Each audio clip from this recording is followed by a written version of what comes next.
Live. You're listening to Live with Men, the podcast. This is Men, the podcast. We named Michael and Nadia, how are you, my friend? I'm good. Very good day. Very productive day. Very productive day. Yeah. That's so bad. Whenever you say you have a very productive day and you're in that mood, for me, literally it means you've had a not so bad day. Yeah, not bad. Kuna siku ambazo nikikuangalia tu I'm like, don't even ask. Yeah. I'm like, don't even ask siku yake imekwendaje. Probably you not like the response. So yeah, catch us at Men the Podcast on Twitter, Men the Podcast on Facebook, Men the Podcast on Instagram. Lakini vivyo unaweza kutusikiliza kwenye Apple Podcast, Google Podcast, Spotify. Apparently Spotify for now ni kwa watu ambao wako nje ya Tanzania, but they are working on sorting it out kuhakikisha kwamba iko available via Tanzania, lakini Audiomack, Boomplay and any other place ambao unaweza ukapata your favorite podcast. Surely unaweza kutupata pale. And again, like I always say, ukisikiliza remember to share, retweet, subscribe, but most importantly, give us a rating and say what you think about the podcast. It helps sana. Ni one way of us getting some good feedback as well. Yeah. Unaweza kupata Nadia na kupitia @mindmatterstz on Instagram na @mindmatterstz on Twitter. There's a link kwenye bio yake which can take you directly kwenye website yake. So if you want to book appointments, you want to book sessions, that's the place ambayo unaweza kumpata kwa urahisi sana. I got a couple of people coming to me like, yo, tunaweza tukawasiliana na Nadia. I'm like, yeah, send us the contact and they send the website. I'm like, I'm a proper plug like that, yeah. Shout out to Michael Baruti for that. Shout out to Michael. Yeah, shout out to Michael Baruti for that. So, leo bwana, it's a blessing, man.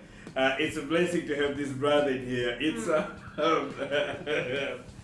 let me put it this way, yeah. This guy, I think a lot of people, especially on Twitter, because he's on Twitter most of the time, mostly. I think we'll go in other social media. I think watu wanachukulia a lot of things that he says kama utani. Kwanza he has a pinned tweet kwenye bio yake ambayo ameandika something like, don't take me serious, I lie for retweets or something like that. As in, usiniamini sana vitu ninavyosema, which I think is funny. But he also he's an advocate for whole campaign of shooting your shot. Yeah? Emmanuel Mbunda, aka Digital Migrant. Yes, brother. First of all, thank you for coming through. Thank you, and I was really praying for you not to say my government name. Take that out if you want. No, I'm sure they can link. Yes, People are intelligent. We can take that out. Now we should stick to Digital Migrant. I was hoping for that, but either way, just keep it. No worry, just keep it. Yeah, so thank you for coming through, my guy. Thank you for having me. I want to ask you this, first of all. Shoot your shot. Yes. I know it started as a joke. I know it did.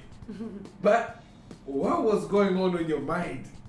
Like, what was the thinking? What was the push factor for you to say, you know what, I'm just gonna talk about shooting a shot, and it kind of picked up. So tell me the logic behind it. So basically, kama unavyojua Twitter, Yeah. and the way it moves, huwa kuna agenda. Yeah. So you start any agenda and then you move with it. You might start an agenda and then it doesn't get the attention you would love to, and then you just leave it. So Shoot Your Shot was one of those agendas that got a lot of attention from watu ambao wako kwenye tiao. Kwa hiyo it started just as a joke kama ulivyosema, and I still believe it is. You still think it's a joke? I still think it's a joke. I mean, you're not hupati ndivyo ambazo serious. No, I get them, but to me, I just take it. Sometimes, hata nikizipata zile ambazo ziko serious, I'm like, oh. Why did I do this? Why did I do this? Now, you put it as a joke, but you can actually detect the tone ya text ya mtu au DM. Unaona kabisa kwamba this is serious. And with this tone, huyu mtu is not taking it as a joke kama ambavyo umeichukulia. Kwa mtu anakuja like serious, bwana, kuna 1 2 3 tunafanyaje? Sasa tunafanyaje? Au somebody would share a certain conversation labda he has with a certain lady. Kwamba bwana ameniambia hivi, so what do I say? Wow. And I'm like there like, mimi mwenyewe kuna sehemu nakwama huko, I don't know what I'm saying. Kwa struggle zako. Kwa mimi mwenyewe na struggle zangu. Yeah. And then you are asking me what do I say after this. So I would try actually at my level best kumwelezea mtu, maybe try this, maybe try this, maybe try this. Yeah. But obviously I put a what, like a warning there, A disclaimer. a disclaimer kwamba bwana, unajua unadili na mtu, is not a machine, you can't 100% predict how they are going to respond. Kwa hiyo I can just give you like the very normal guidelines kwamba bwana, kwa kujibu hivi probably kwa akili zetu hizi mbili, wewe akijibu hivi unaonaje? Unaona, but still doesn't mean it will be 100% the results ambayo wewe unaitaka. So just say success. So nataka nikuulize, what has been your success rate? Say yes. The success rate of your campaign. I don't know. They don't give you feedback? They don't give me the feedback. Jamani nye watu. And I'm very happy they don't. Kwa sababu inawezekana ushauri unafeli. Maybe ushauri unafeli. Inawezekana watu wameoana wameenda au watu wameoana. honeymoon. There are few that I've got Wamesahau. like 3 or 4. Yeah. Like man, I actually did, or maybe I shot my shot after seeing your tweets. And I was thinking, and then nilivyoona tweets zako imenipa kama like a push. So this is why I'm not trying to judge anybody, but I don't think Twitter is the safest place on earth to shoot your shot. Based on, especially in Tanzanian Twitter, based on mambo yalivyo na unajua, it's like a community where pretty much everybody knows everybody, you know, and I think that's a very courageous thing to do in the current context where we live in a world where more people may just as well decide to expose your screenshots and your DMs. Now, which come review. So yeah, but then if we look at the bigger picture here, and I remember the conversation me and they had the other time we met. They kind of say kwamba it goes back, and now I can speak from context. I know because this is men. It is about men. So it goes back to the context or to swala zima la kuangalia kwamba is it, and this is from personal observation, not personal experience. So I mean, we are fellas, we meet with people to conversate now. Do we feel like one of the things ambavyo wanaume wa generation hii tunashindwa kufanya most of the time ni kuongea na ladies vizuri? Do you think it's a problem? I mean, not that you're a lady, unaweza ukashare na sisi as well experience yako. Do you think it's a problem? Well, I rather than sharing as myself as a lady or whatever, but I'm going to share observation. Unajua, women and men, I think we've spoken about this, has come up in our sessions. Yeah, there's a gap between men and women, right? Men are still raised to be traditionally men. I don't know if that makes sense. Lakini wanawake, tunaanza from an early age, we're starting to be empowered. Yeah, we're not the woman, we're not getting the same training per se that women did 20 or whatever years ago. Feminism came in, right? And now we're advocating for our rights. We know our place in society. We know our place when it comes to the economy and our contribution and ourselves. Mambo mengi yamebadilika. Lakini there's still the gap kwamba mwanaume ana expect mwanamke awe the way wanawake walivyo enzi hizo za mama zetu and mama zao. So that gap is the issue. That's what the problem is. Kwa sababu mwanamke wa leo is very outspoken. So now it's a shock to your system. This is not the training I received. This is where digital comes in. Exactly. Let me get an opinion from a person that I perceive as an expert. Sadly or greatly, you are the place. You are holding the place as the expert in shooting one shot. Yeah. You know, so I think that gap is, I don't want to blame it entirely, but that gap is a big gap.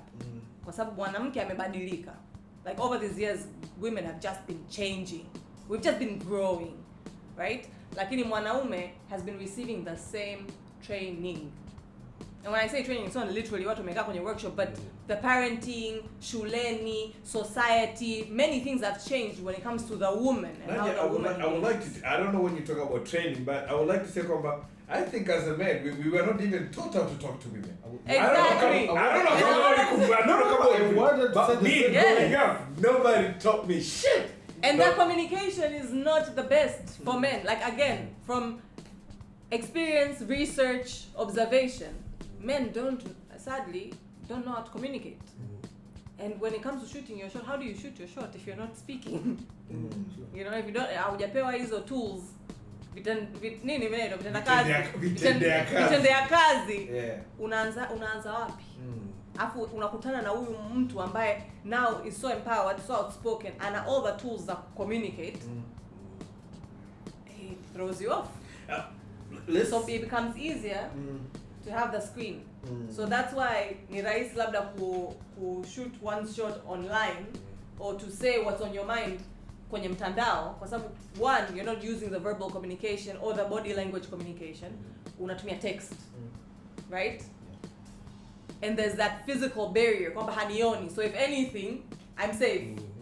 So yeah, which brings me back to the next point about I would love for you pia kutoa mtazamo wako ni of all the things that I've seen a lot on social media is one of the things about wanaume we are known for is trolling women.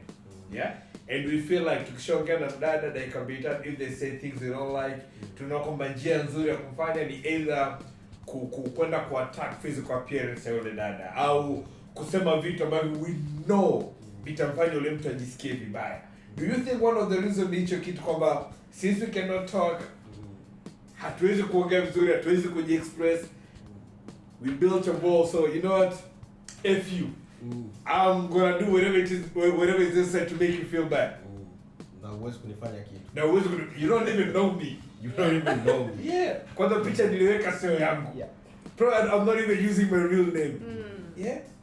Yeah. So kabla sijajibu hilo, I wanted to add something kutoka tukisema Nadia. When she said about we men don't have the proper training ya jinsi ya kuongea na wanawake, na tunapozungumza jinsi ya kuongea na wanawake tunazungumzia during that stage when you want to start a relationship. Labda umemwona mtu umevutiwa naye and then you think kuna kitu kingine kinaweza kikatokea kati yenu. So I just thought kwamba a couple of generations back probably tuanze kutafuta hilo gap la hiyo proper communication ilianza kutokea wapi. Couple of generations back, let's say 3 or 4 or probably kwa society zingine inaweza kata 2 generations back, utaratibu wa mwanaume na mwanamke kukutana ili kuanzisha ndoa, because back then ilikuwa ni mkutane kwa ajili ya ndoa. Siku hizi ndo kuna prolonged labda dating for years, weeks, ndio mnakuja mnaoana. Unakuwa girlfriend, unakuwa senior girlfriend. Kwa girlfriend in charge. I say. There's levels to this shit. Yeah. Pako mnakuja mna. Kwa hiyo before hiyo ni shughuli ambayo ilikuwa inafanywa na wazee.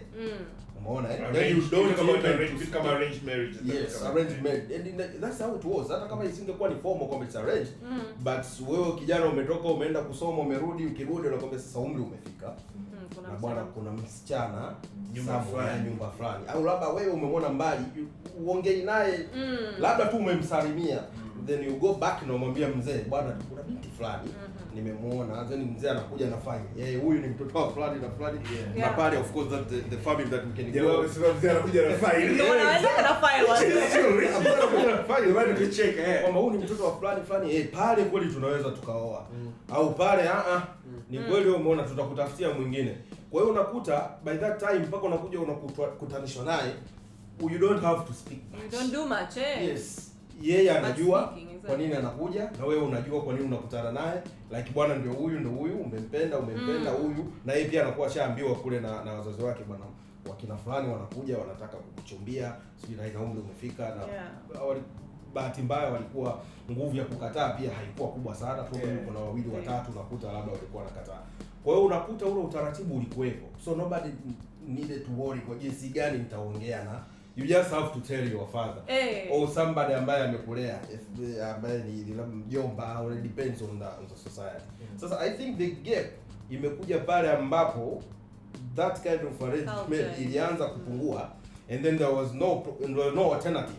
Sasa kwa sababu we don't arrange it for you, so this is how you talk to them. Wewe mwenyewe nenda. Umeona, kwa sasa imebadilika. Wewe ndio unaenda unatafuta, and then you go back home kwamba bwana nimempata. Fulani ndio anakuja mambo ya tuma mshenga. Things like that. Well, I think the gap started there. Yeah, the culture changed. Yes, the culture changed, but there was no alternative ya kufundishwa. Mimi sikumbuki lini kweli nilikaa na baba au mjomba au akanieleza but this is how you approach women. This is how you're supposed to talk. Kwa hiyo ni kitu labda ukiwa na kaka yako mjanja who knows how to talk, then you can imitate. Where did you get the skills? I know where I got the skills. From the boys of my age. Wapo ambao walikuwa wajanja kuliko mimi. Kwa hiyo ndio kidogo anaweza kukumbuka. Nakumbuka sisi kwa same age unapata ushauri wa kipuuzi tu. Yeah, sure. Mike, why did you just assume I have the skills? I mean, you're Mr. Shoot your shot. Yeah. So just like everybody else, tunapata hizo that you call the skills kwa rafiki. Ndio tukasema brothers labda, but you will never get that skill from your father because you will never have that kind of conversation most of the time. Labda itokee tu kwa wachache ataweza. So you get the same skills kwa ukipata rafiki ambao anakuambia this is how you approach girls, then that's how you get, because that's the only place unaweza kupata. Sababu hakuna tuition, hakuna somo linalofundishwa. So that's how we get from friends. Yeah, we should bring you back to my next question now. Look at the current state we live in. You wake up in the morning, you're on your phone. Go to the office. I mean, ukirudi katika context yezungumzia toka mwanzo, that people really had to talk. Like we really had to talk. I remember even before. I'm lucky that by the time I met my wife, it was the time when social media was not on. The only thing we had, I think, was Facebook when I got married, and it wasn't that. It was popular, but it's Facebook. You know what I mean? Sure. So it wasn't that. So I'm looking at the current generation now, ambavyo watu wanaishi na jinsi gani generation hii imefanikiwa kubuild this facade kwamba you can actually get a perfect person. Not only a perfect person, but also you can get anyone you want. Is that also part of the problem? I think yes. It might be. Kwa sababu tuko kwenye generation ambayo kama ulivyosema, unajua kuna vitu vingi ambavyo of course they are good kwa ajili ya kukupa moyo. Like yani wewe you can, kuna wale msemo tunasema kwenye agenda zetu, nobody is out of your league. You are out of your own league. You just have to step up. Nobody is out of your league. Yeah. But if you really look at it, there are people out of your league. So social media if we keep it real. Bwana watu tukikaa tukiacha ile kupeana moyo on Twitter and other social media, but that's out of your league. Yani kabisa like that's out of your league. So maybe you just have to focus on how you get to that league. Not how to get to her. Not how to get to her directly. Yeah. So shida ndio inakuja hapo, because it's not true. You can't get mtu wote unataka. Hata kama akiwa kwenye ligi yako. Ndio maana nilivyosema before kwamba we are dealing with people, not machines. Machine is like ukitano on more likely 90% itatano or itatano. But it's a people. Hata kama anaweza ukawa you have all the quality, kwa sababu unaweza kumapproach pia mtu ambaye just yesterday alikuwa anataka mtu kama wewe. Yani it's like a girl ambaye yani you actually her type. But it was yesterday. Leo asubuhi kaamka na mambo yake. Umeona? So very type.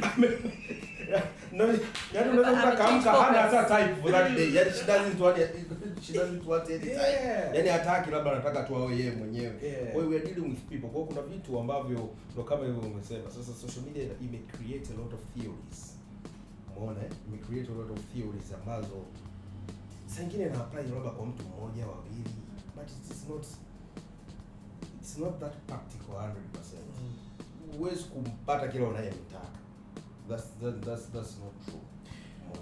Social media is basically a drug. So for some people, it's like alcohol. It lowers your inhibition. You do whatever. You have all the courage. You just have to say I just have to say it. Yeah. Wengine, it makes them hyper alert that they want to paint the perfect picture because they're anxious. How are people? What watanionaje? So wanajaribu kuweka the most perfect ideal self on social media. So una hizo two extremes that rarely you find a small percent who are actually just themselves on social media. Na watu kama hao unaona muda mwingi they don't spend so much time on it because they're trying to be present. Right? So the majority of people, the two extremes ambazo unaweza ukakutana nazo ni either disinhibited completely, kwamba atasema anachokisema public na nitwe freedom of speech. Bila kujali consequences that come with it. And then you have the other end of the spectrum who are extremely sensitive to what people think and say and how people react. So on one side who are painting this ideal picture of themselves, na wengine who are just out here saying whatever is on their mind without any regard about anything else or anyone else. So I think that is where the problem it's literally that. It's that screen ambayo we are hiding behind. So ina mazuri yake mabaya yake, but I think so far. I want to talk about men and rejection, especially because when it comes to this whole thing of talking to women and shooting a shot. Again, based on some of the DMs that you're getting and you experience this whole thing. I know you take it as a joke, and I know you think it's a joke. But I remember the other day you shared a DM, of course, with unafuta name, unaficha majina, which is a good thing. But you shared a DM, somebody actually complaining kwamba ulimpa ushauri wa kufuata. Alifuata ushauri wako bali ukabackfire. This thing got rejected. Do you think kwamba feedback? It is feedback. Yeah. Do you think, and this is for both of you, do you think kwamba men of this age, what generation you are, if there's one thing we're not good at, is handling rejection? This is what I would say. I think many have been getting no's for ages. And nazungumzia kipindi hichi ambacho sasa we have to actually you go and approach the person that you want. No's have been there. Like when I'm approaching, you get no. The problem is azizoeleki. The rejection haizoeleki. Yeah. Not kwamba you got 100 no's, then this will just be no. Of course, at some point just another no, just another no. So kuna siku nafikiri when we were talking, unasema kwamba do you think you asked me almost the same question. Do you think kwamba wanaume hatuko prepared kupata no? Yani how do we react to that? Nikakuuliza ushawahi kukutana na mdada ambaye amemapproach mwanaume na amepewa no, how she reacts? Yeah, I think it's even worse. Yeah. Why? Kwa sababu they don't shoot shot most of the time. Kwa hiyo pia they are not used. Yani ile inakuwa like a new experience. As a man utapata no angalau 2-3 katika maisha yako. Yani huwezi ukawa haujawahi kupata no kabisa. Yeah. Even those ambao wanajiita ni experts ni kwa sababu probably they got a lot of no's. They developed some theories. They mastered it's a very tough skill to master. Very important to have. Yeah. I'm being very careful with the things that I'm saying on this particular episode. Yeah. I'm married, so I don't want to be seen. Don't worry, Michael. We won't ask you. We won't ask you if you've mastered or not. It's okay. It's okay. You're excused. Excuse. So I think ile no. Hata mimi niseme I'm not prepared to get no's. Rejections is not something that I'm used to. Na sio kwamba I'm not used to kwa sababu I get a lot of yes no, ni kwa sababu rejection is a rejection. Unajua unapoenda kumpata, unajua sisi wanaume I can't speak for others, lakini tuna ego. Yani there is that ego that is with us. And when you approach a woman, you thought about it. Si kama kuna mtu anakurupuka tu unless kama ni utani. So you thought about it and everything, sasa then you go. So when you get to know, kwanza it tempers with your ego, ile ambayo unayo. And then the bad thing is hatupo vizuri katika ku-express feelings, unajua ndio ile unakufa nalo moyoni. Sasa imagine umemuelezea huyu mtu how you feel and then anakukatalia.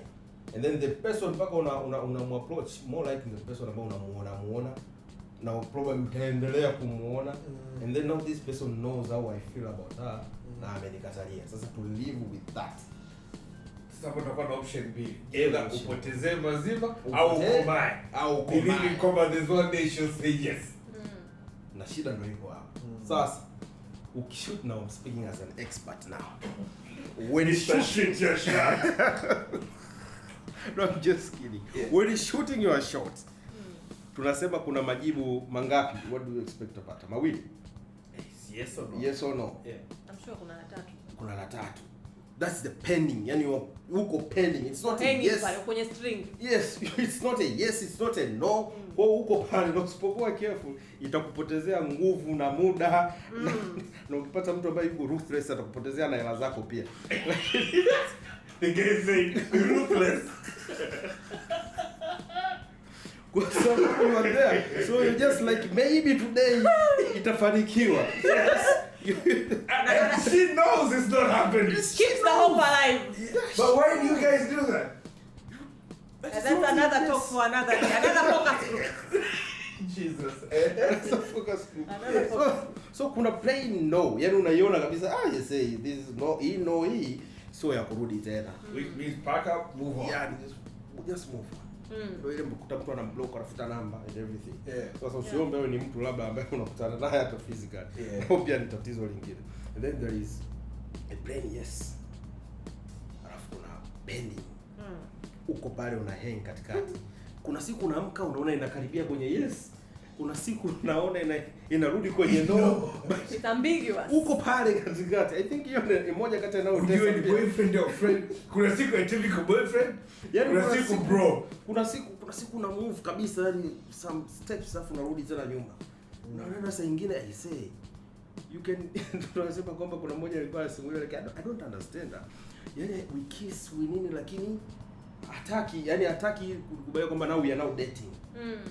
Umeona Sasa ile nao ni shida kwamba kuna siku zingine yani unajiona kabisa okay now she's like a girlfriend yuko hapa and everything lakini haupati jibu. Lakini wewe sio boyfriend. Yeah, you are not a boyfriend. Inatesa nayo pia. Yeah, sure. Kwa most of the time watu wanakuja kwenye ushauri sio wale waliopewa plain no. Ni wale ambao wanaona kama yani kwamba mbona kama anafanikiwa. Sasa watu yani kuna which plan should I pull ili kusudi? Exactly. Do you get women asking to shoot that? I do, but you do? Yes, I get women asking how to. Sasa unajua this guy is leaning back right now. Like let me tell you. As I say, ni kwamba I started it as a joke. Kwa hiyo even the DMs that I'm getting sometimes the women have the very strange ways of I don't know kutumia like this how I should but yani ina sound kama a joke. So I'm not so sure. Kama wana serious or not. Yes. I tell you what, women are very calculated. Like women. In case you think things, that probably I was joking. Yes. You see, that's how you guys are great. That's smart. They do. So very smart. So you can tell like is she serious? Is she not? But the most complaints I will have walionijia it was for their another agenda.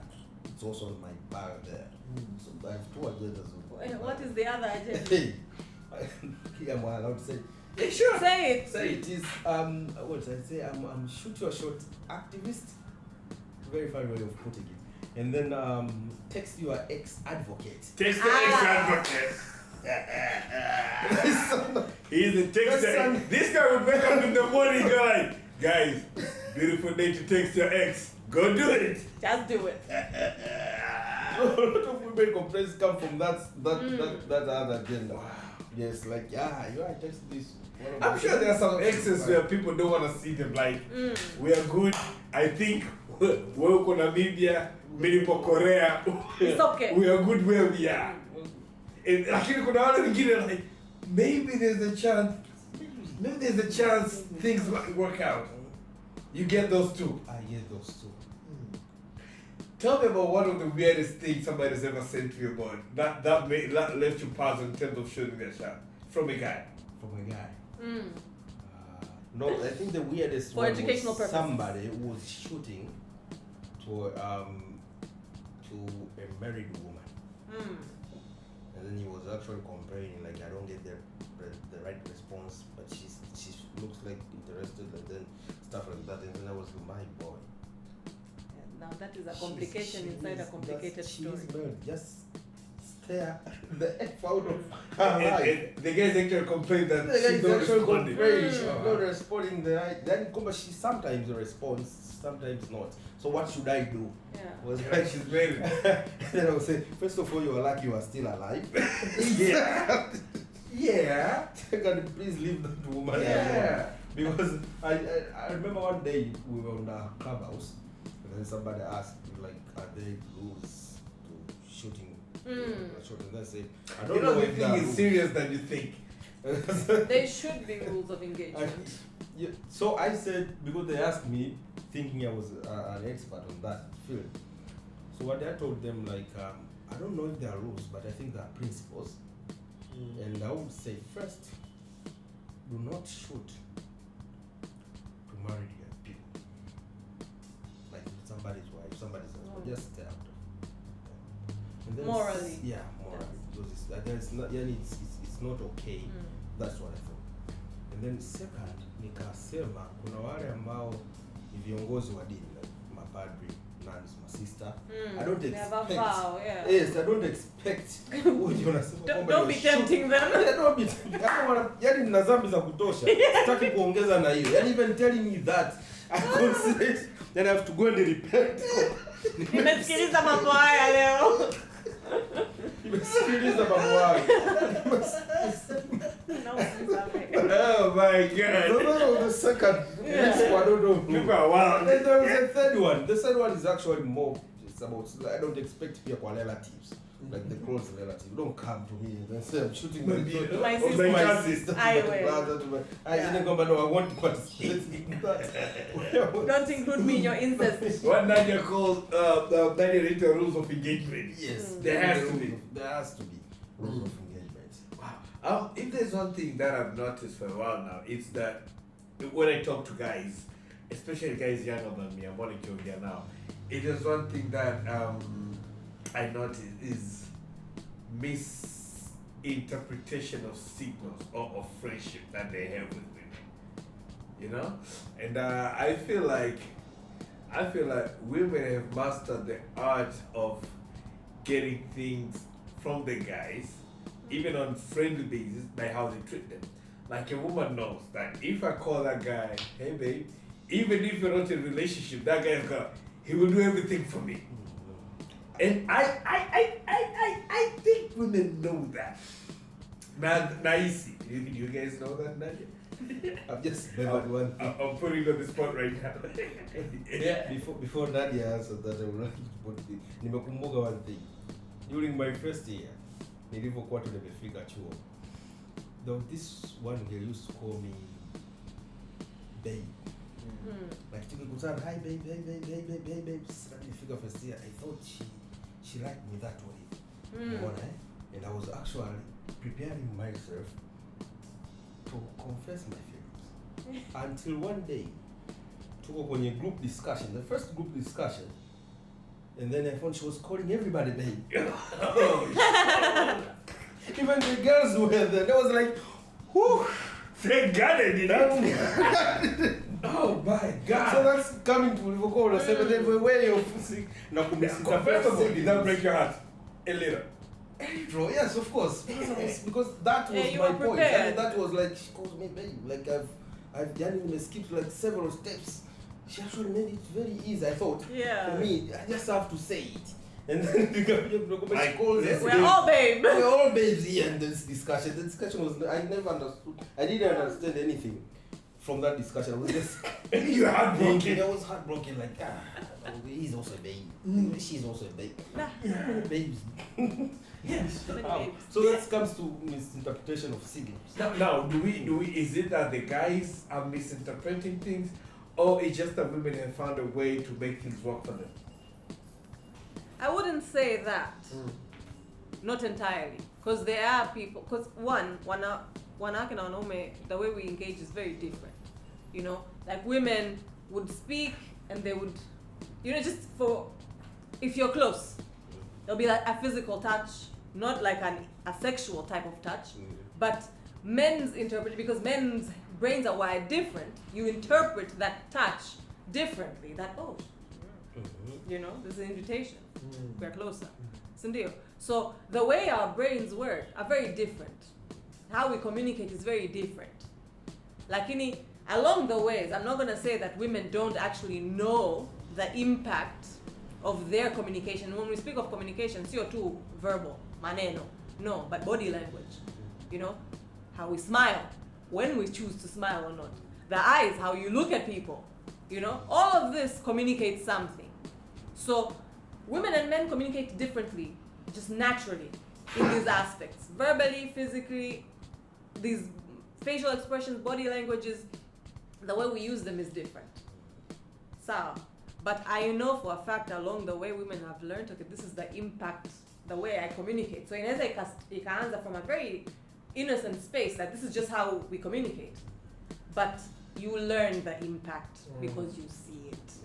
I mean, mwanamke yote ataisema that, me, I don't know, this is just extremely innocent. Don't lie to yourself, right? Because you see the impact it has.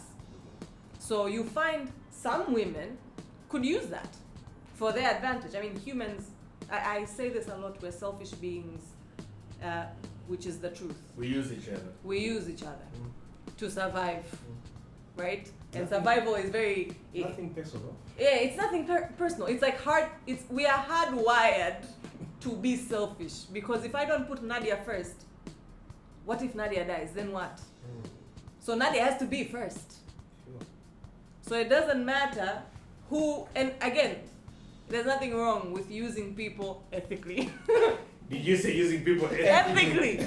we need to be conscious and mindful kwamba, okay, the way, you know, we're engaging, this is I mean, everywhere we're just using each other. I mean, even this conversation, we're using you to create content for everyone else to use your experience, my experience, Michael's experience, for their betterment. There's nothing wrong with it. Lakini, we need This to... is when you say ethically, this is what This is ethical. No, this is the right example for ethics. Proper example. You know, so lakini kuna watu ambayo wanajua this is the impact it has, and I want to get, because there's financial gain, social gain, emotional gain, there's all these gains that tunapata. Yeah, sometimes a woman emotionally is not in a space labda ameachwa, for example, and emotionally in a vulnerable space, so they can use that to get emotional support, but hataki relationship na wewe. So we interpret So it it's selfish back to you. reason. Yeah, the man is interpreting it. Now, just to pause on that, what siku zote waga as I mean, and back me up here. Waga wanaume siku zote tunasema kwamba guys, don't kill me for saying this. Waga wanaume tunasema siku zote kwamba there's always a backup plan ambayo mwanamke anakuwa nayo. A woman knows kwamba I'm with this guy, but should she hit the fans, thinks that there is somebody out there ambaye yani he is always there na yuko person anajua akipewa tu chance. Yeah, and it's the same for men. You might not be consciously aware of it, but sometimes men, let's say for example, amepitia that was in a relationship, it didn't work out. The relationships or whatever that's formed in between there is to fulfill the emotional needs. You might not be consciously aware that I'm feeling this gap with these women, but you are. So we're all using each other in very different ways to meet our individual needs. Nadia, do you think women enjoy that? Sending mixed signals? Because they know they're sending those mixed signals. Well, Are they doing it sometimes out of enjoyment? Like, I'm ready to go out today. So Yeah, you know you're not a man by association. today I am a woman expert. Wow. No, but I will speak in general. Yeah. Kwamba our personalities are different. Our personality traits, kuna vitu that form our personalities. There's also dysfunctional personalities. We have people who are narcissistic, who I get pleasure from everyone admiring me, then this is what makes me feel good. And it's my personality. So me stringing you and Michael and the next guy and the next one along feeds my ego, because women have ego too, sindio? yeah, sure. Men too have the ego. So having multiple women and having all these people around them who dote over them and admire them feeds their ego. Not necessarily because anakupenda sana, it's simply because you are feeling a need for them personally. So wapo watu who actually enjoy it, not because they're unethical and they're ruthless or crucial, but inakuwa labda probably their personality, they have either a narcissistic trait or an antisocial trait, you know, and because of those traits, if vitu vinaonekana kama it's why how is it, what's the problem? Unakuta mtu anakuuliza kabisa, what's the problem with what I'm doing? They don't see the problem. They don't see the They problem. don't see it. So in their head, it's not a problem. Like, why are you catching feelings? But I'm giving you time. I'm giving you my space. I'm sharing my space with you. I'm sharing my energy with you. But where you don't see that because it's not actually fulfilling your needs. It's just fulfilling one person's needs. And yeah, no, hamna shida yote because of that trait. If it's there, it's blinding you kabisa kuona the problem with what you're doing.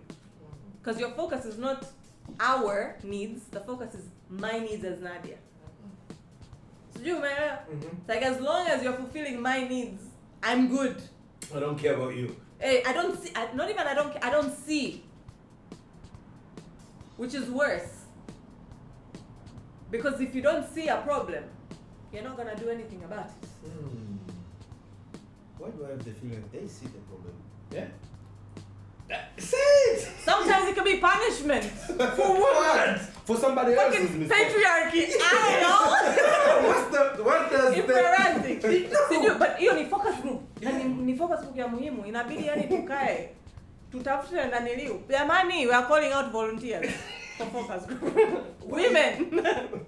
Nadia's best excuse today is focus group. Yeah, that's the girl. Oh, wow. No, because we can't throw women under the bus and say they just enjoy it. Because we've not had the conversation with her. How am I going to say, and I enjoy it? Because sijamu assess.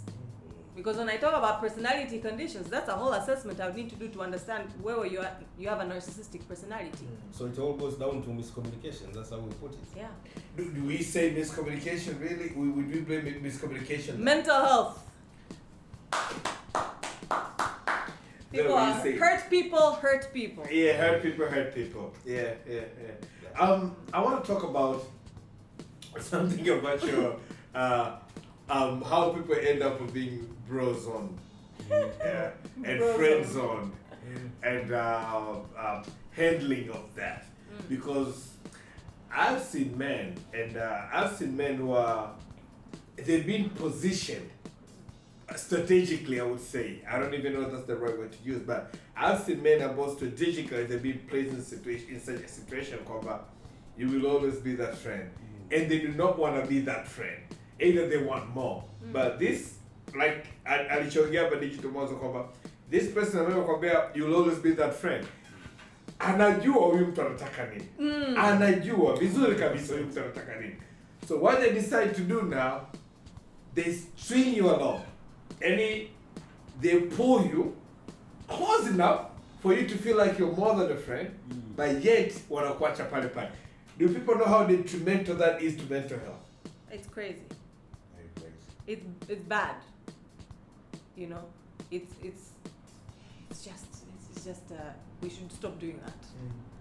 You know, kwa sababu one, you're really, because the longer that this person is you're stringing them along, the more one, self-doubt, self-esteem is affected, confidence, the more hurt, the harder it is for them to even trust someone else moving forward.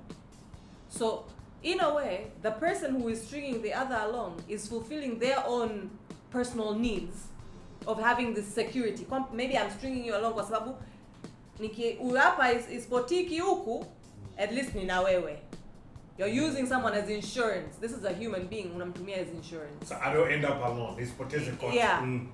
Which is just, very inhumane. This is not a bank account. It's not a savings account. You can't just keep someone and string them along and think it's okay. I think inabidi hapo, it's not okay. Tukubaliane tu hapo. Kwamba it's not, if you're doing it, please just reassess, evaluate yourself, and if you cannot unstring them, find a therapist to work, because you have problems. You need to figure out what the hell is wrong, for you, that you're willing to hurt another human being, and most probably you are hurting several other human beings by the damage you're causing to one, because it's like a ripple effect. Yeah. You hurt one person and they're hurt, maybe now their esteem is affected, their confidence, now they have trust issues, difficulties, getting into any other relationship. But because we are humans, we have needs, they will end up going and hurting other people to fulfill their needs. Hurt people? Hurt people. So it's not okay. It's really it's detrimental. And pia mtu anayefanya hivyo, they're also they're getting most of the, if there's any benefit, they're getting the most benefits because now they have an insurance.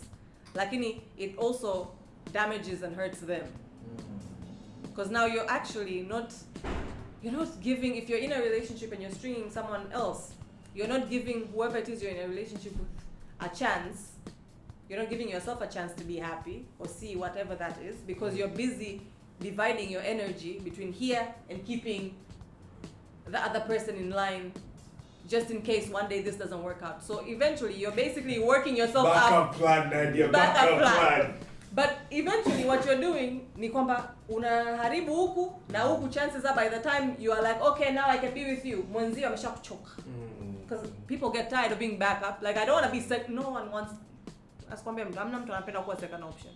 Ulisema asikwambia mtu, ngoja nibaishe na bia tamu. Bia tamu. Asikwambia mtu tu. Cheers my guy. Cheers.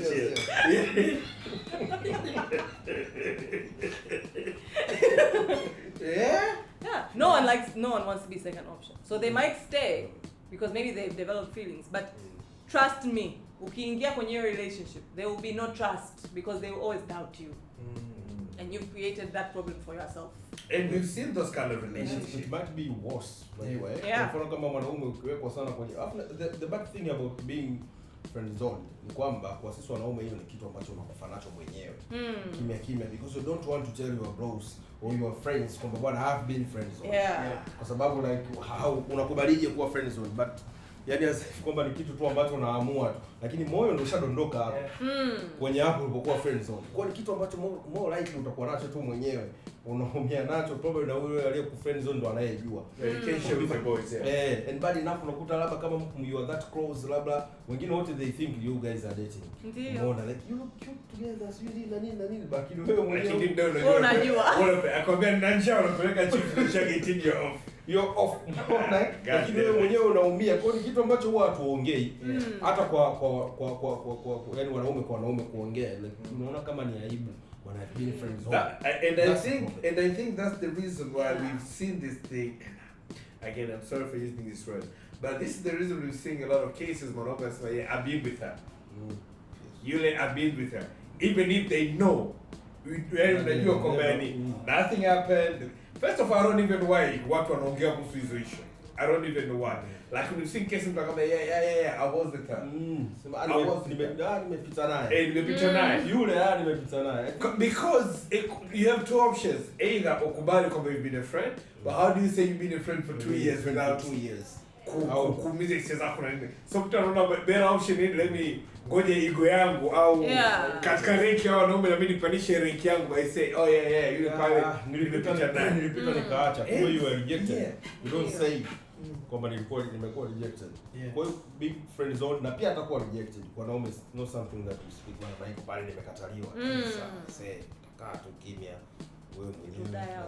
Lakini pia adding to what Nadia said, kwamba when somebody's put on a friend zone for a long time, more likely inakuwa unajua kuna ile sio wanaume tunao siku nikimpata siku akijichanganya huyu atajiroga. So when you have that, nothing is going to change. This is what I said when the last episode recorded here on Saturday. Akili ya mwanaume ni akili ya kipuzi sana. You know, we have a very we're a very weird way of thinking and reasoning na kuweka vitu. You would see a man say, you know what, it's okay, utavumilia tu. Because we always think about there's always 0.0001% chance kwamba Nadia is gonna say yes. Because when that day happens, tutanyoshana. I'm like, whatever happens, just moving on and come to the end of my shine. Yeah. That is the easiest thing to do. Like, it is not good for our ego. Yeah, it's all good for our ego. That's very true. Kwa sababu nafikiri every decision mwanaume anafanya is being driven by the ego. Ile ego ambayo tunayo. And most of the things. Hata vitu tunavyonunua. It's like kama una uwezo you just go for the highest. Unanunua gari, oh, I want this kwa sababu this boosts my ego.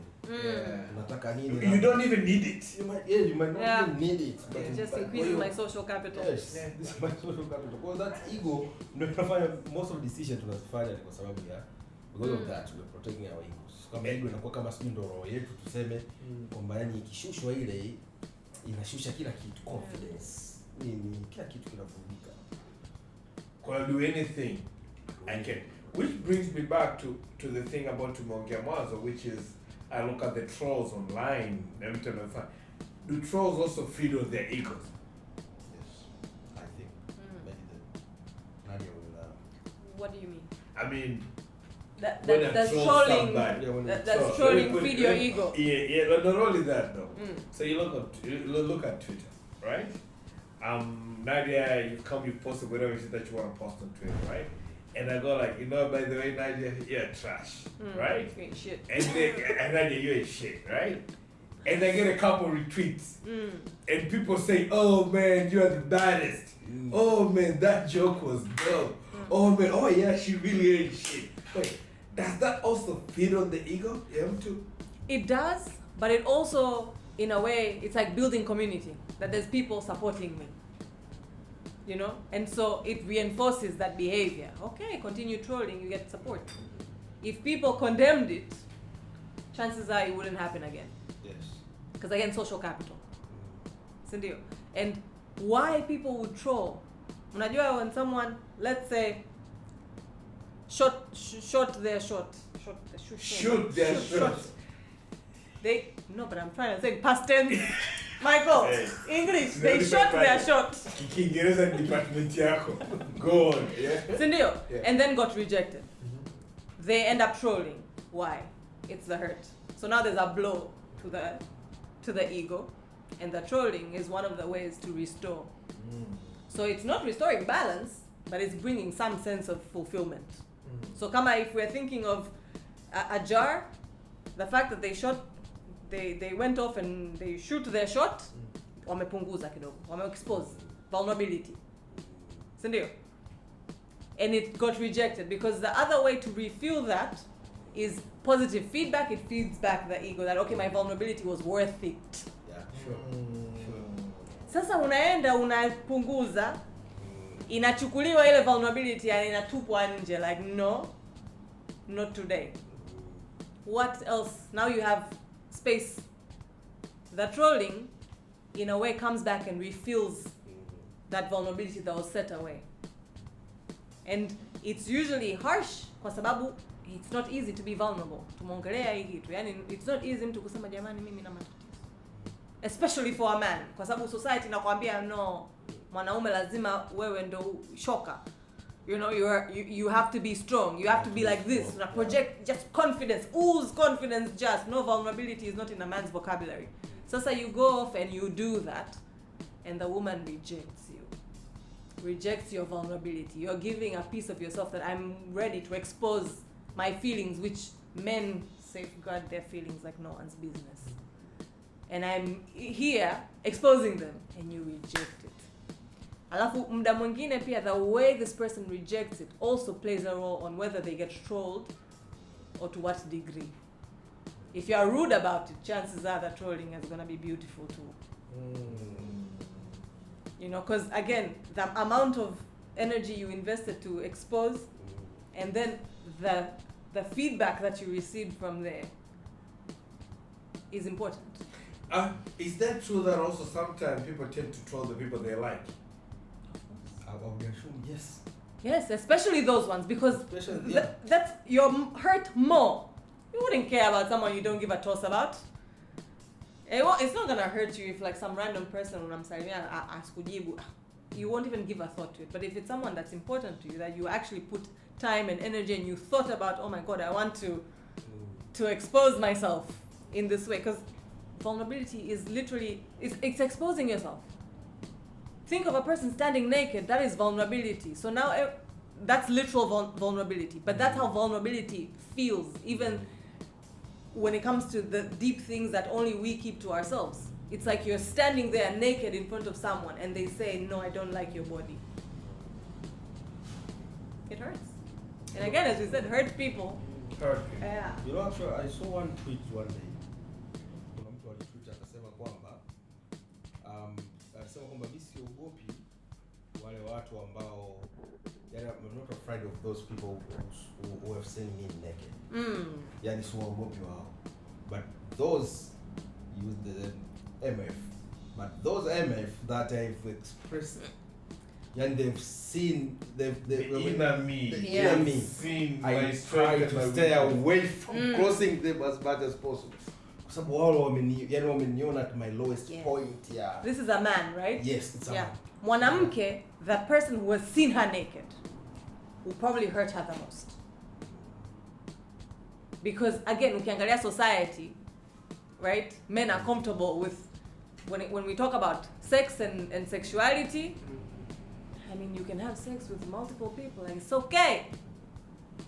I'm not saying it's okay, but please record that Nadia said it's okay. Yeah, but she also said it's not okay. It's okay, guys. I mean, I understand in the context. In that context, like in mwanamke, ukiangalia culturally, it's like you must save yourself for the one person, bloody blah. Hey, so now when you do it, we have women ndani ya body count yao wanakwambia wanakwenda sawa na wanaume.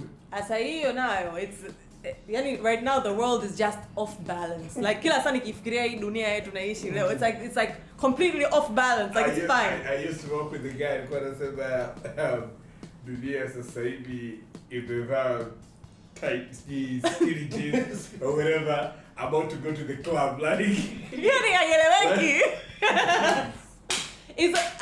I don't know where we're going. Lakini I am praying.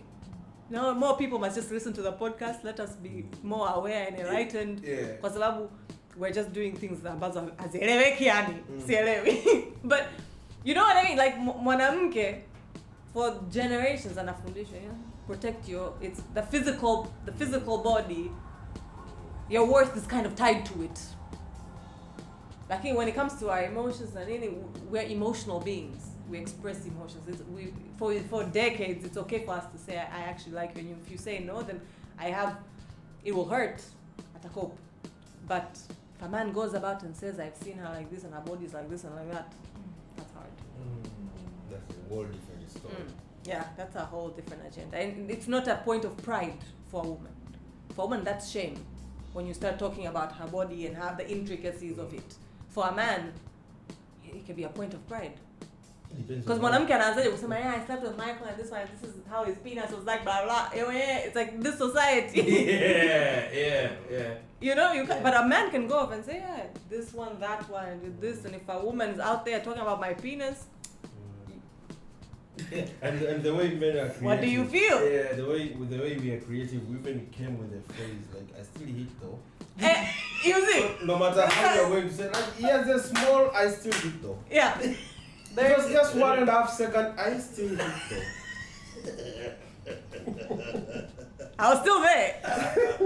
We did this. God. So ukiangalia like the weight, it has. For a man, it's more sharing feelings and emotions and the internal processes is more vulnerable than the physical body. But for a woman, it's vice versa. It's the physical body that's a lot more vulnerable. And that's why attack a woman, attack her physical, attack anyone's character is a big attack. But for a woman, you can't say, oh, she's so emotional. I mean, that is expected. Hey, it's expected. Yeah. But ukianza ku attack like her physical characteristics, I think that's why many people who troll would troll the body. The body, yeah. They would attack the body. They wouldn't say, oh, she's so emotional, she was moody the other day. So what? Yeah. Like every menstrual cycle I get moody. Yeah. What's new? Yeah. Like in answer to attack, what mostly the one that hurts is the physical. For men, it's this one was here professing his love for me, and I was just sitting in the balcony, namcheka ananichosha. It really hurts a man. It does, yeah. It does. Yeah. Do you think there's still room, wanaume, could improve in terms of how we communicate to women? This is from the experience. Because this is one thing that people need to understand. I think a lot of men who are good communicators, they get away with a lot of things. I think a lot of men who are good communicators get away with a lot of things. But then again, not a lot of men who are, a lot of men are also not good communicators. Do you think there's a room for us to improve as men, especially on that aspect? Ya kuweza kuwa mature enough, ya kuweza ku express our feelings with expecting nothing in return and say, you know what, I told you how I feel, you don't like me, it's cool, it was nice knowing you, I cannot be your friend, or if I can be your friend, good. If I feel like my feelings for you are too strong, I cannot be your friend, I just keep it moving, see you when I see you. Do you think there's a room for us to get there? Yes, and there is a need. Yeah. For that. It's not just a room, there is a need. There is a very serious need for that. I think the question should be, how do we get to that? Yeah, so that I'm also posing the question, I don't have the answers. I'm just saying, that's the question. How do we get to that? Because I doubt if we have the right materials, na probably kama tulivyokuwa tunaongea mwanzo, even those who have done research, they've done research probably in the Western huko. Umeona Sijawahi kuona kitabu cha Kitanzania ambacho kinaeleza how to approach women, how to jinsi ya kutongoza, jinsi ya kutongoza, that umeona, jinsi ya kutongoza, umeona, kwa mazingira yetu haya haipo. Kwa hiyo I think the need is there.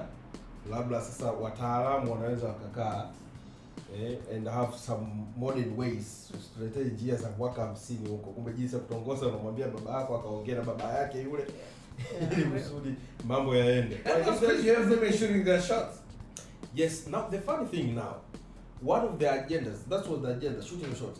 But another hidden agenda about shooting your shot was actually the need to encourage women also to shoot their shot. Yeah. Jesus Christ.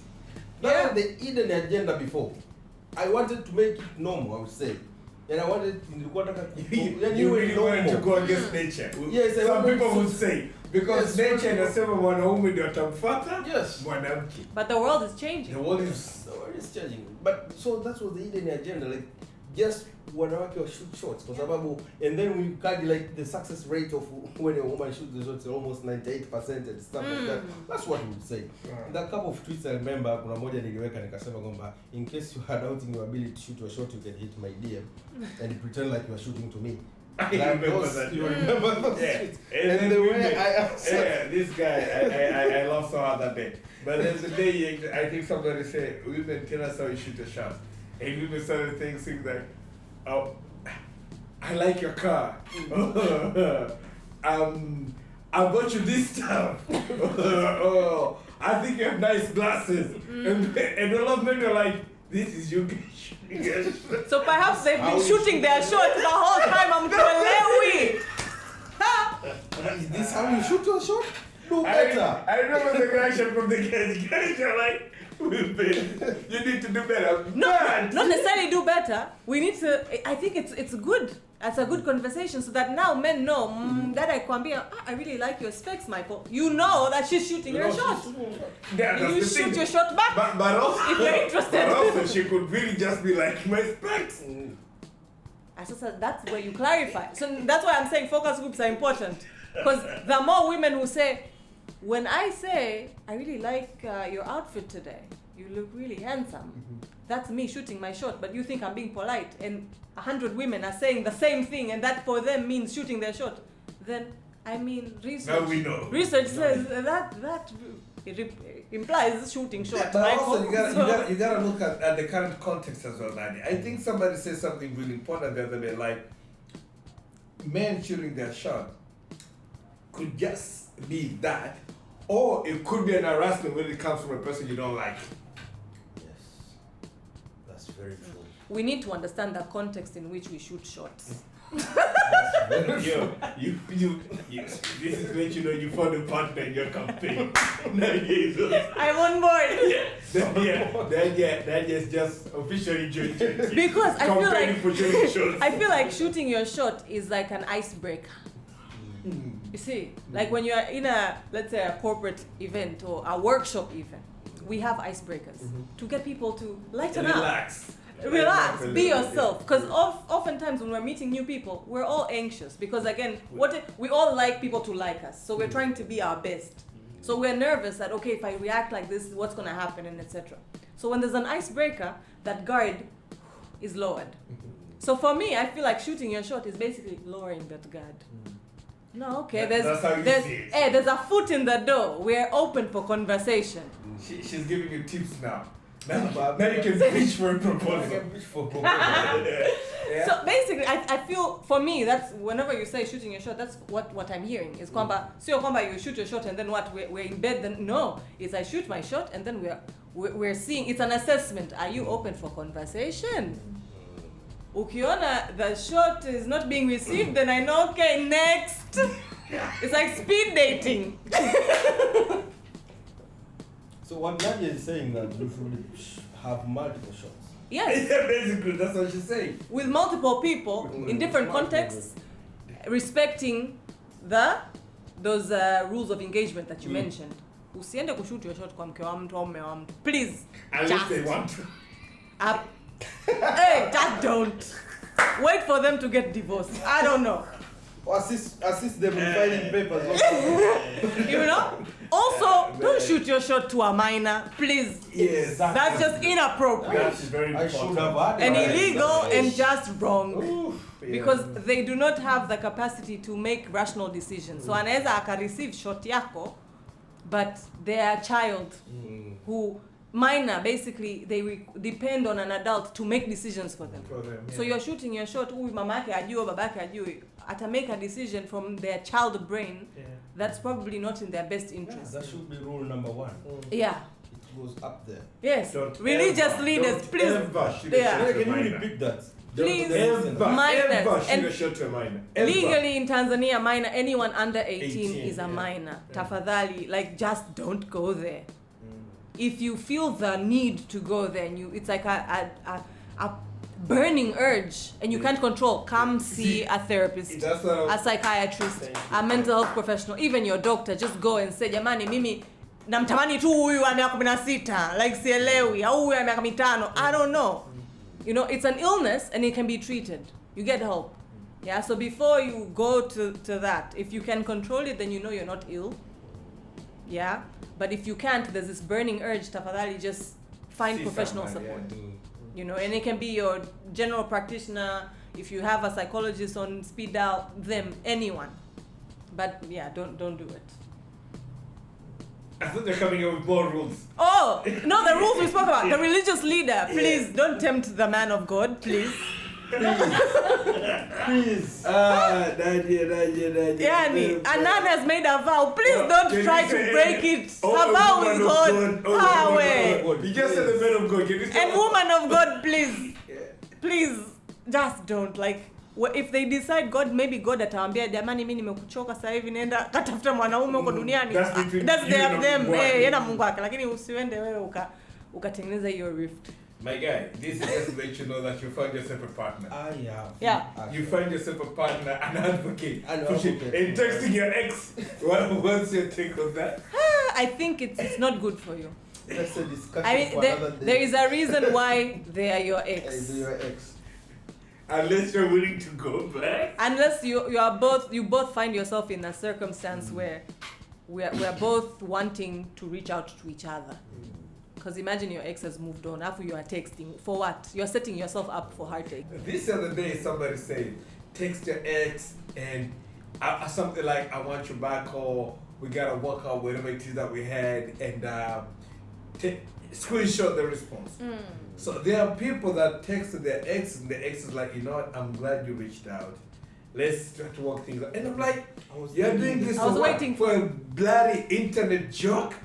Imagine. Because now you find yourself in a situation that Now you you're really pulling need. this person back in, but you're also not you find interested. yourself in a situation that if you have another partner, you're like, okay, now this one wants to, how do I go back and tell them that it's a joke? it's a Because if you do that, then you're also being mean to the other person.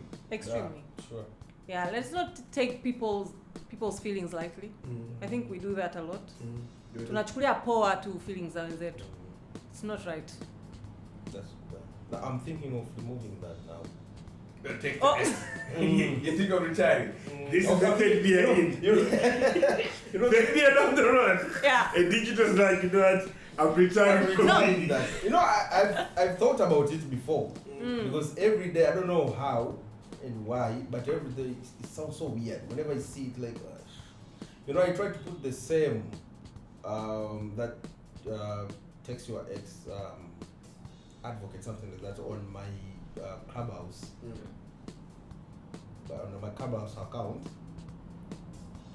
It was shoot your shot and text your ex. Now the fun thing is when I joined Clubhouse, I put the full government name there, and then it was there. Now seeing my full government Next name to that.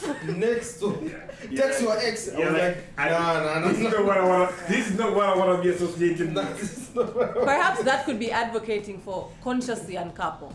Like when you separate with your ex, separate in good terms that you can still remain friends. Yeah, sure. And texting them can be reaching out, how are you doing? Some people don't even want that.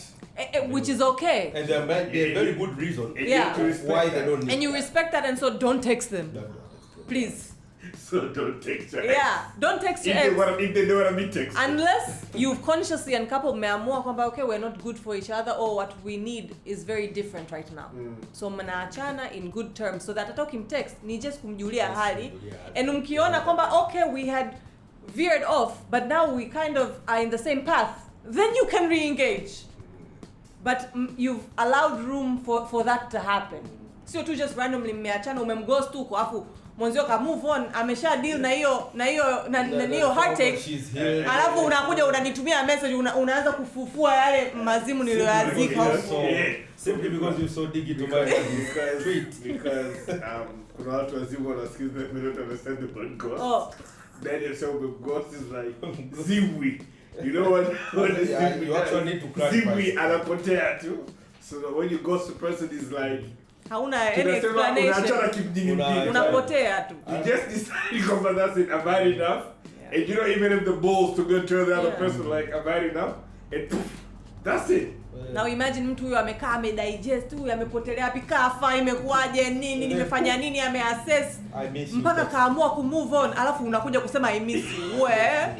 Alafu mnalia mkiwa trolled. Why? This miss me how? When? From where? For what? Who are you? They ask you, what do you miss about me? You're like, I'm just joking around. I mean, people mean. What do we mean, humans? People mean. So, Digital, as you're winding up, if a person of them is on this podcast and decided to say, you know, if there's one thing you love them to pick from this conversation, what would that be? Couple of things. Yeah. I think first, Nadia ameongelea vizuri kuhusiana about respecting other people's feelings. Yeah. Like you might be joking, but actually that person takes it serious. Yeah. Inaweza kamuumiza pia. So it should never be that selfish. Unaona Always consider when it comes about feelings, I say ni kitu ambavyo vina drive a lot of things ambazo pia people connected to that. So we should respect other people's feelings. Alafu pili ni kwamba being rejected kwenye when you shoot shot at some point should be normal. Yeah. Take it as a practice. Yeah, take it as a practice. Like, okay, I've been rejected. I will try to do different next time. More, I don't take it too personal. When I've been rejected, maybe I'm less. Then you might have shot at the wrong time. Pia, kuna siku tu mtu anaamka tu unataka tu uwe peke yako. Then somebody And then siku mtu anaamua. All the days. Yeah. All the days. 365 days a year. Siku hiyo wewe ndio unataka uwe peke yako, kupokea hata simu mtu anakuja kukwambia mambo yasijui anataka kuongea na wewe. Anakuvuruga. Anakuvuruga. Boy, it's not necessarily Sio lazima. Iwe tatizo lako. Kwamba ukikataliwa ni kwa sababu ni tatizo lako. Maybe it was not the right time, or it's not the right person. Right Mungu anakuepusha. Yes. Mungu muda mwingine anakuepusha na mambo. Anakuepusha na mambo. Ila sasa wewe unakuwa mbishi. Give me the sign. I just gave you couple of signs. Why did you pay attention, my guy? My guy, you don't listen. You don't listen. I've searched all the signals. This is me, God. talking to you. What more do you want? What more do you want? Stop Unataka nishike mwenyewe. Unataka nije nikwambie let's talk. The size nimekuonyesha. Yeah. Boda. Yeah. And another thing pia nimependa the way Nadia alikiweka kuhusiana na rules of engagement. I was not thinking about 3 probably, but she spoke about something very serious. About minors, and there have been a lot of cases. Wanafunzi, gender-based violence, pia kutokana na the underage and everything. I think it's a very serious discussion ambayo yani ni kubwa kuliko tunavyoweza kuifikiria. And I think I can go back. Kuna siku I think a certain person posted a picture of a mdada ambaye ni football player wa team fulani underage. I think under 12, under 15 or something. So yule mtoto aliwekwa pale, you go back na kwanza kusoma comments za wanaume. Ni mtoto mdogo, mtoto wa kike. Like you go back na kwanza kusoma comments za wanaume about that child. And I'm like, how did we get here? Yeah. Like unajua watu wanavyoongea fantasizing na I'm like, she's 15, probably baba yake au kaka yake yupo mle ndani anaona vile, but also where do you get the guts?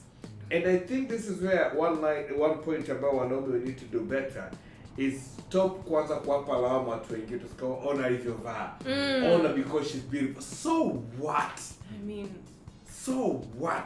I mean, that will never be ever be an excuse in the court of law. Yeah. Sure. It doesn't hold. And it doesn't hold, kabisa. We need to do better. I like independent when you talked about that. Yeah. So that's one. Na pia the last thing would be jinsi ya kuweza kuitumia mitandao hii salama tuseme. Shout out to mitandao. Shout out to mitandao salama. The hashtag. Yeah. I've also been on the campaign. You were also mwanzo kabisa this guy. So on Twitter there's and I should get on Twitter more. Yeah. On Twitter on Tuesday there's a trend of Tiri Tuesday. Tiri Tuesday. It's even a shame to say. What Tiri Tuesday is really pushing for women to send nudes. Okay. Now you get away with on Tiri Tuesday. You send nudes to the guys. Yeah. So it's funny that I think one day this guy tweeted about that girls it's Tuesday, you know what to do. And somebody was like, yeah, it's mitandao salama. We're trying to discourage people to do that. And they started to engage on that. And then how we actually moved from being that to being like, okay guys, we understand this is what we're telling people to do, but we've seen a lot of revenge porn, where you send things to somebody because you trust them. Next thing you know, it's out there. You know, so people really should be careful. I mean, at the end of the day, it doesn't matter what me, you, or you say here, but then at least be conscious about it. Now do it. What might happen? Yeah, sure. Kwa hiyo ni jinsi ya kutumia, kwa sababu unajua over the time, like so we talk much about Twitter because that's the place about we spend most of the time compared to other social media. So there are a lot of things that we say, and sometimes we may take them as a joke. Umeona hata ninasema na troll mtu, you take it as a joke, lakini inamuumiza. It's cyberbullying basically. Yeah, it's a cyberbullying. So sometimes mitandao salama, kwa sababu before it was like there might be negative effect on you too, kama unavyosema, lakini mtu mwingine anakuja kwamba no, I don't see anywhere anything will be used against me. Siwezi ku run for a public office, sijui nini. So unajua kuna zile naambia kwamba one day one day labda tutapull one of your tweets huko itakuwa affect, si ndio? So I think ile elimu pia iweze kupelekwa zaidi na kusema kwamba sometimes it's not about you. It's about other people ambao vile vitu vinawa affect them, and if it affects them negatively, yani kuna tatizo. Yani you should be more careful. Ni kweli unaweza isiye ikakubackfire wewe kama wewe, but you're hurting another person. Yes, kwa hiyo ishara tu mitandao salama for that. We are also learning kila siku, sababu hivi vitu ni vipya, mambo ya social network na kila kitu. Ni mambo mapya, so tunajifunza kila siku. And they're growing fast at a fast rate, so it's muhimu kujua kumbushana. Ni vitu ambavyo haviwezi kuondoka over day, lakini kukumbushana kwamba ukiona kitu hakijakaa vizuri mwambie bwana pale, like a friend, tuongee. Well, this is not just about men, lakini kila mtu kwamba bwana that's not good. That's not good. Hold each other accountable. I normally like to say this, and the best thing you can do, especially kama kwenye Twitter, if you see something you don't like, Unajua kuna wengine they just go and court reply and kukataza. But the funny way, the way they works like you know such about publicity. Yes, unaikuza the way unavyorani unaikuza. Kwa the best way kwa sababu kwenye mitandao kuna ugonjwa ambao there are a lot, yani kuna study kubwa tu ya kwa nini what they like that interaction. Unajua kwenye mitandao tweet kitu au umepost picha wanavyo react imekuwa kama drug, yani kuna jinsi there is a kitu na yani you feel good about it. That's why I came to jamani msinisikilize mimi I like for likes and tweets and actually go and do it. Something that's there's something good you feel ukiona zile interaction like zinaenda dopamine. Yeah. Like it feeds you. Yes. Yeah. Kwa hiyo sasa ile inakuwa jinsi unavyonani. Kwa hiyo it's like an addiction, umeona. Kwa hiyo watu wana troll if they get that response wanaendelea. Lakini if no, yani ukiona mtu kama tweet you don't like, mimi nikiona zamani ndio nilikuwa labda najibu, labda mtu attack ya try to pokezana, lakini utagundua kwamba the more you do that actually they will give them power, like they will give them power. So I just ignore. And I think of course kuna mengine yanauma. Unaweza kupigwa moja ni mwache wewe. Like where how did we get here? Ndio maana nilikuwa nasema usiwe mnyonge kwamba nawe pambana, but I think that's nani pia imebadilika hata kwangu pia mimi mwenyewe. Like you can actually unaweza kuangalia tu and leave it. Kwa sababu yule anaandika wewe unabaki unawaza una nini na nini, kumbe kasema out of feeling hizo ego. Alafu wewe ndio unabaki unaumia for it. Kwa ukiona the options you don't like, unajua tusiwe na ile ego kwamba mimi I don't block any person. No. Ukiona block them, mute. Achana nao.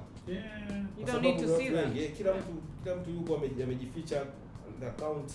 Na bahati mbaya sheria zetu haziko I won't say they're not that serious, but implementation pia ukitukana wewe kwenye nani bado challenge kwa jinsi ya kumpata mtu mpaka kufanya. Kwa hiyo still na wengine wana misinterpret freedom of speech.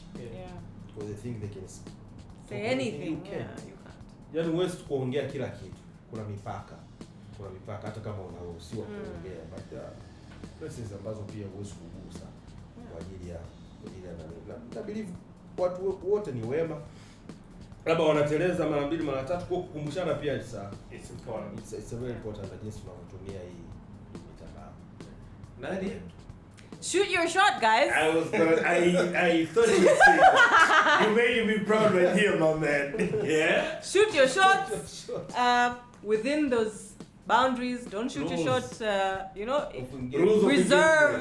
Preserve those rules of engagement and actually respect them.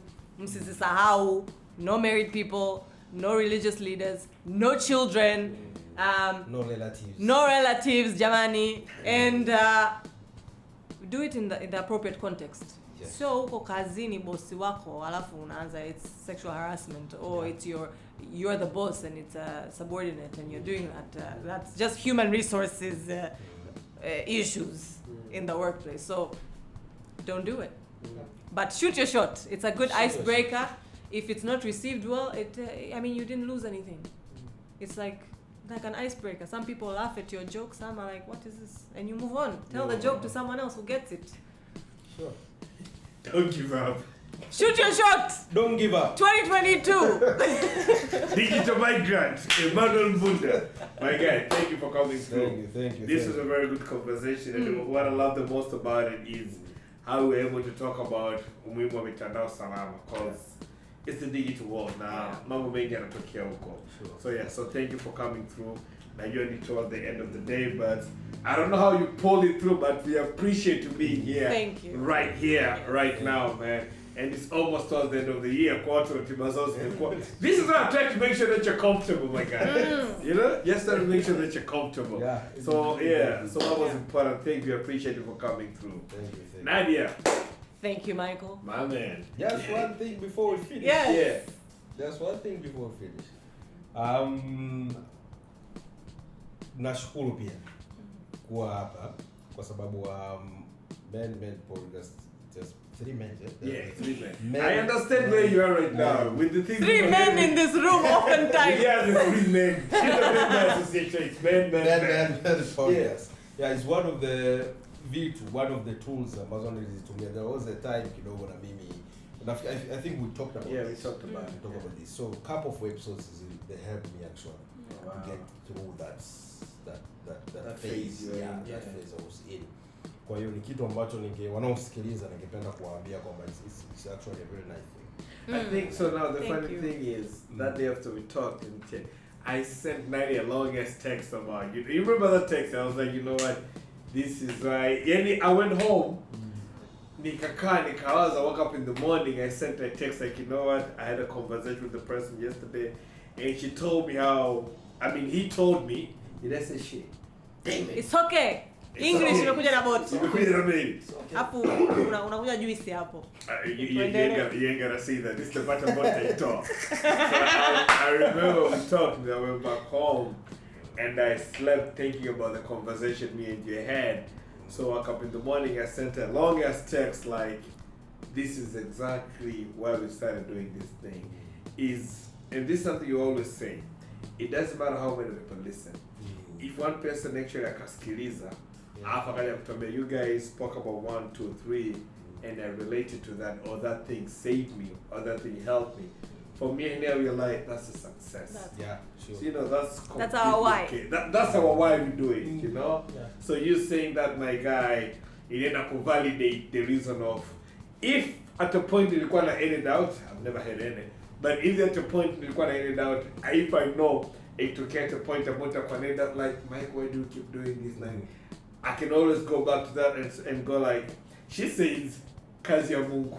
Tunatengeneza Tunafanya kazi ya Mungu. Tunafanya kazi ya Mungu, tunatengeneza account kubwa sana mbinguni. Yeah. So thank you for saying that. I want a seat next to him.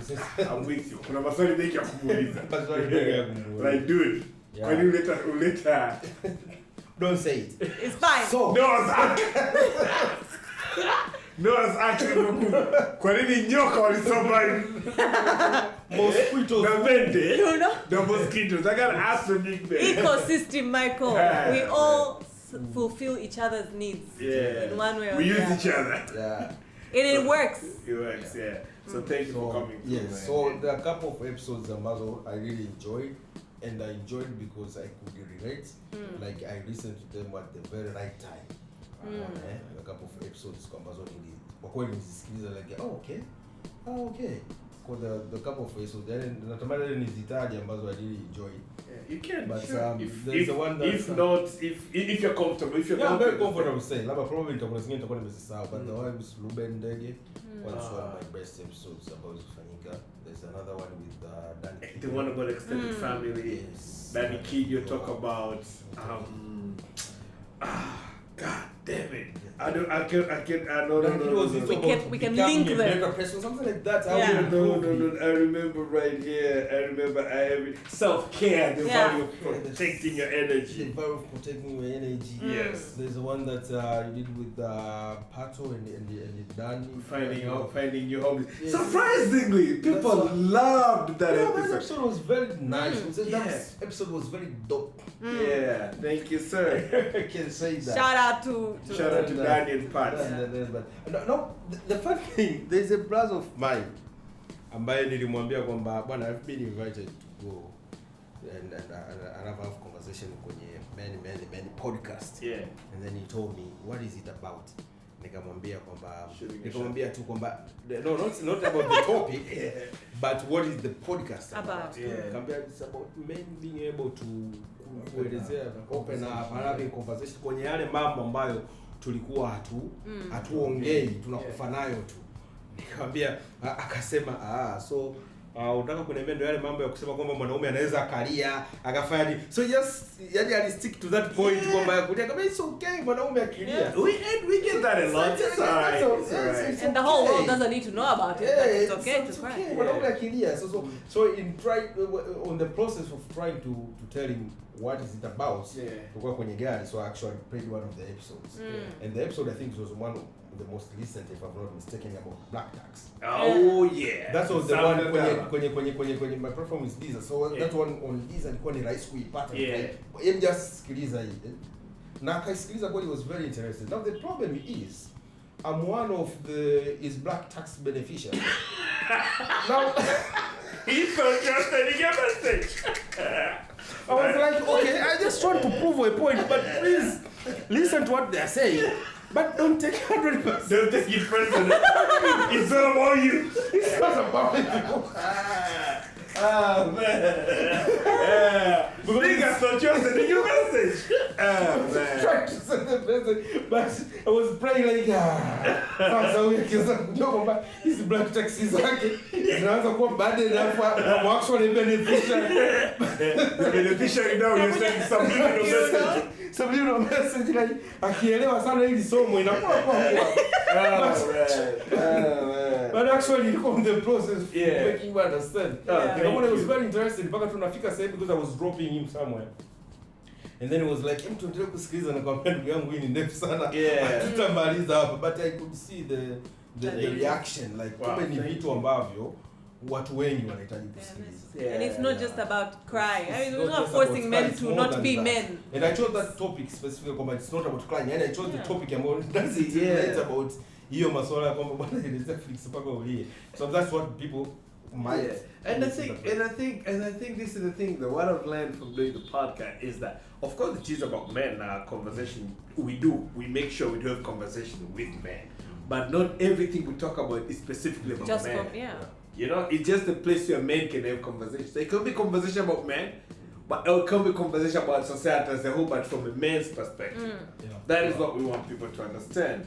So thank you for being a good ambassador, man. Thank you for the feedback. Thank you for the feedback. We appreciate you a lot. And I mean, it's towards the end of the year, so probably took us a long beginning to go and do what people do in December. So yeah, thank you. Appreciate that. Remember, if you want to reach out to Nadia, the @the podcast on Twitter. Remember, if you want to reach out to Nadia, it's @MindMattersTZ on Twitter. And MindMattersTZ and hey, don't blame me, man. I've had a couple of this. On Instagram. on Instagram as well. There's a link on your bio which will take you directly to the website. But for Men the Podcast, it's @Men the Podcast on Twitter and @Men the Podcast on Instagram. Also, you can visit our website, www.menthepodcast.com. By the time this episode is out, We'll be up. We'll be up too. So, check it out. Let us know what you think. Keep engaging with us. Yeah, keep engaging with us, man. We appreciate and love each and every one of you. Peace! Men, the podcast.